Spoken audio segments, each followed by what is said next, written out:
Sebetulnya gue udah bosen ngomong soal ACT. Ini soal kelompok maling yang ngambil duit dari masyarakat. Dan masyarakatnya, anehnya, ikhlas.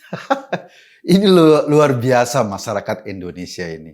Sebagian besar atau sebagian orang itu mengatakan ya kalau sedekah, sedekah aja. Soal duitnya mau masuk kemana, diikhlaskan agar pahalanya nggak hilang. Terserah sih, tapi fenomena penipuan atas nama agama ini adalah kalau kasus ACT ini menurut gue cuma sekedar puncak gunung es. Di bawahnya itu merupakan problem umat Islam Indonesia yang cukup besar. Agama dijadikan sarana untuk melakukan penipuan.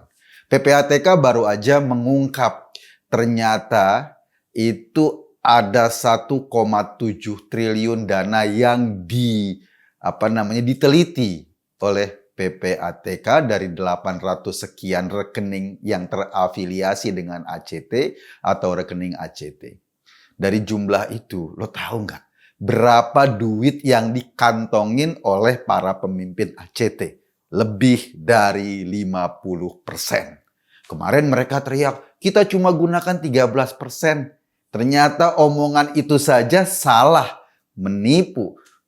Telahan PPATK itu mengatakan lebih dari 50%. Gimana caranya? Kok sampai ngambil sebanyak itu dari duit kumpulan yang menjadi sumbangan masyarakat itu? Duitnya masuk ke ACT. Dari ACT, duit ini diarahkan untuk perusahaan-perusahaan yang berafiliasi atau perusahaan-perusahaan milik para pemimpin ACT itu. Nanti dari perusahaan itu pemimpinnya dapat duit. Jadi bukan cuma gaji yang 400 sekian juta itu, juga dari fasilitas-fasilitas lain. Bukan cuma dengan cara itu aja, duitnya dialirkan ke mana? Ke perusahaan-perusahaan, lalu perusahaan itu mengalirkan lagi ke pemimpin-pemimpin ACT. Duit itu buat beli rumah, bahkan buat beli villa, lo bayangin. Buat senang-senang lah, buat foya-foya. Dan yang paling menyebalkan, mereka merasa bahwa mereka mewakili perintah agama. Ini tindakan ngehe sengehe-ngehenya. Iya, kalau gua lagi posting soal ACT, para pembela ACT ini mungkin orang-orang yang juga dikenyangin dari duit hasil rampokan umat itu teriak-teriak. Lo ngomong ACT aja, kenapa nggak teriak soal Harun Masiku misalnya? Kenapa nggak teriak soal Apeng yang sekarang jadi buronan KPK karena disangkakan merugikan negara sampai puluhan triliun. Kenapa nggak teriak soal korupsi dan lain-lain? Bro, korupsi kita sangat juga teriak. Bagaimana gerombolan-gerombolan ini itu harus dihabisi oleh KPK atau harus dibersihkan oleh KPK. Mereka jelas-jelas penjahat. Mereka jelas-jelas ketika mereka nyolong duit negara, mungkin dalam diri mereka berpikir bahwa itu tindakan jahat. Agak beda sama ACT. Dia ngerampok, dia ngambil duit masyarakat, dia menyelewengkan dana anak yatim, tapi perasaannya sedang berbuat baik. Kenapa? Karena menggunakan ayat-ayat kitab suci, karena dia merasa ibadah ritualnya cukup baik, seolah-olah rampokan sama perilaku beribadahnya itu tidak sinkron. Hidupnya dari merampok, tapi kemudian mau mengatakan bahwa dia adalah ustadz, dia adalah penceramah agama. Fenomena ini sangat mengerikan. Dana Boeing misalnya yang diperuntukkan buat keluarga korban kecelakaan pesawat dan diserahkan oleh Boeing sebanyak 138 miliar. Ternyata bukan cuma 34 miliar yang digunain, bro. PPATK sudah melacak yang digunain buat pribadi itu. Atau buat peruntukan yang gak jelas itu 68 miliar. Itu udah lebih dari separuhnya itu. Dari 138 miliar yang digunain 68 miliar. Buat pribadi, yang 10 miliar buat koperasi 212. Ini duit hasil rampokan dibagi-bagi kepada para perampok berjubah itu. Kita udah bosan ngomongin soal ini, tetapi ini terus-menerus perlu diingatkan karena menurut gua ACT itu cuma satu fenomena di ujung saja yang kebetulan keserakahannya sudah sampai pada level paripurna. Di bawah itu, di masyarakat saat ini mungkin ada puluhan lembaga sejenis ACT yang ngolek duit dari masyarakat, ngumpulin duit dari masyarakat, jualan surga, jualan pahala, tetapi uangnya digunakan oleh mereka sendiri untuk kepentingan mereka sendiri. Paling tidak, bukan cuma untuk kepentingan mereka sendiri, tetapi untuk kepentingan kelompok-kelompok mereka sendiri.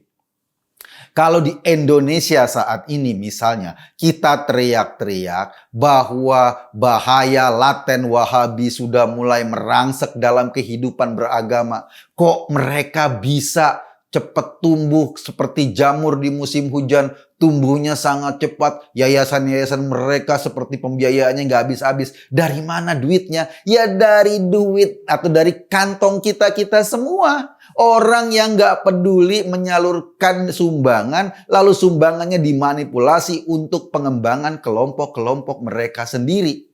Dan hasil dari duit kita itu digunakan untuk merusak sistem keberagamaan atau kehidupan beragama di Indonesia. Jangan kaget kalau penceramah-penceramah Wahabi ini yang sering mengkafir-kafirkan, yang sering membid'ah-bid'ahkan, yang sering mengganggu ketentraman semangat beragama terus bermunculan. Kenapa? Karena supporting pendanaannya cukup besar. Dan dari mana uangnya? Selain dulu bantuan dari luar negeri untuk kelompok-kelompok mereka, ya dari uang masyarakat yang diselewengkan. Kalau lo lihat ya, sekarang fenomena ini terus berkembang di masyarakat. Fenomena orang yang gampang mengkafirkan orang lain. Fenomena masyarakat yang ingin menegakkan khilafah. Mereka misalnya selalu berlindung di balik yayasan-yayasan atau lembaga-lembaga keagamaan. Ada lembaga HTI misalnya. Jelas-jelas itu pengurusnya semua orang-orang yang sange pada khilafah atau kecanduan khilafah. Mereka bikin lembaga Badan Wakaf Al-Quran. Coba kalau kita dengar atau orang muslim dengar, mana ada yang berani mengkritik, ini Badan Wakaf Al-Quran loh. Kelompok-kelompok ini mulai masuk ke PNS, mulai masuk ke birokrasi, bahkan masuk ke polisi, masuk ke militer. Bertopeng seolah-olah ingin mewakafkan Quran di mana-mana. Padahal ujung-ujungnya ideologi mereka ingin merusak negara ini. Ingin mengubah sistem pemerintahan kita menjadi sistem pemerintahan khilafah, sebuah sistem pemerintahan yang sama sekali tidak pernah ada bukti keberhasilannya, yang sama sekali tidak pernah ada contoh rakyat yang makmur di bawah sistem ini.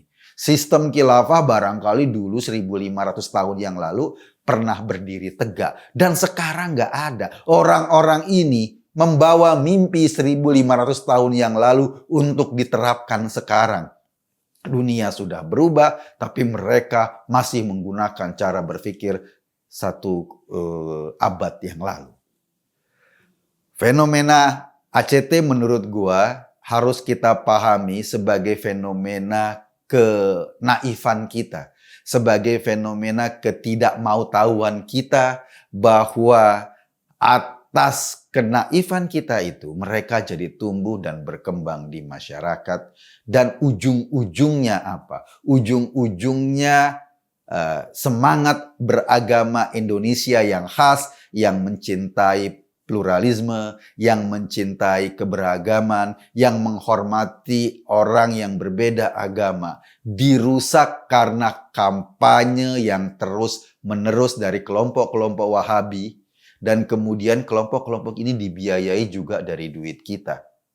Gua rasa ini menjadi warning penting bagi kita. Sekarang pesannya satu deh.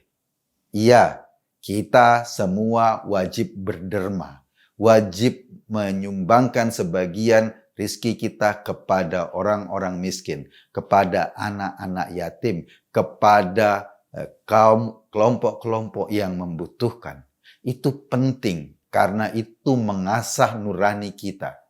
Tetapi semangat berderma ini jangan sampai dimanipulasi oleh kelompok-kelompok ini. Berdermalah kepada orang-orang yang Anda tahu, Anda kenal, kepada kelompok-kelompok yang memang mengembangkan semangat keagamaan yang inklusif, toleran, dan penuh penghargaan kepada agama lain, agar bangsa ini nggak berantakan karena pengaruh ideologi Islam transnasional yang sekarang berkembang pesat di Indonesia.